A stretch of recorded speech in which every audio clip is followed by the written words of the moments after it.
আসসালামু আলাইকুম। বাচ্চাদের বায়নার তো কোনো শেষ নেই। দুপুরে দেখেছিল মাটন স্টেকটা আমি মেরিনেট করে রাখছি। এখন রাত ১২টায় বসে আছে, সে স্টেকটা খেয়ে তারপরে ঘুমাবে। তো দুপুরবেলা ম্যারিনেশনের সময় আমি এটাতে দিয়েছিলাম একটু সয়া সস, একটু আদা রসুন বাটা, গোলমরিচের গুঁড়ো, লবণ ইত্যাদি।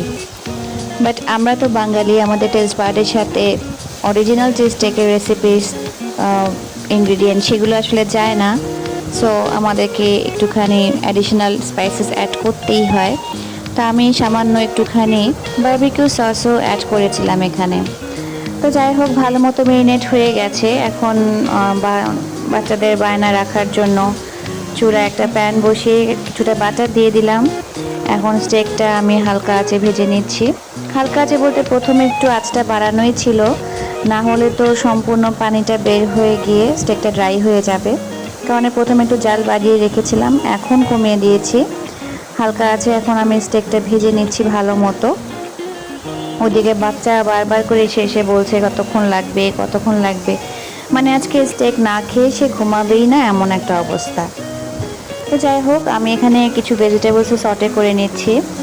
ভেজিটেবলস বলতে আজকে গাজর ছিল বাসায়, তো গাজরটাই সটে করে দিচ্ছি। আর এই তো প্রায় আধা ঘন্টা হালকা আঁচে জাল দেওয়ার পরে আমার মনে হলো স্টেকটা হয়ে গেছে। এখন আমি আস্তে আস্তে করে এটা তুলে নেব। নর্মালি আমরা খুব তাড়াতাড়ি ডিনারটা সারার চেষ্টা করে থাকি। তো দেখা যায় 10টা-11টার দিকে বাচ্চাদের খিদাই লেগে যায়, একটু কিছু খেতে চায়। তো আজকে যেহেতু দেখেছিল স্টেকটা মেরিনেট করেছিলাম দুপুরে, তাই এখন বায়না ওটাই খাবে। তো খুবই টায়ার্ড ছিলাম, তারপরেও বাধ্য হয়ে এখানে চলে আসতে হলো কিচেনে। আর এখন অলমোস্ট ডান, সার্ভ করার পালা। আমি আস্তে আস্তে করে সটেড ভেজিটেবলসগুলো তুলে নিচ্ছি।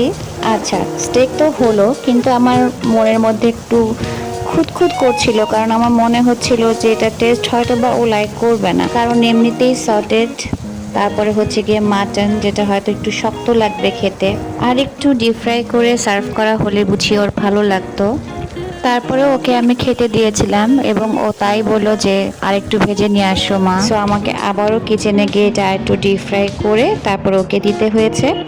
ও তারপরে খেয়েছে এবং তারপর ওর কাছে ভালো লেগেছে। এটাই হচ্ছে গিয়ে মায়েদের জীবন। বাচ্চাদের বায়না রাখার চেষ্টা আমরা করি সবসময়, আর ওরা যদি ভালো থাকে, খুশি হয়, তাহলে আমাদেরও ভালো লাগে, এই আর কি। তো ভিউয়ার্স, আজকের মতো শেষ করছি এখানেই। দেখা হবে ইনশাল্লাহ নতুন কোনো ব্লগে। আল্লাহ হাফেজ।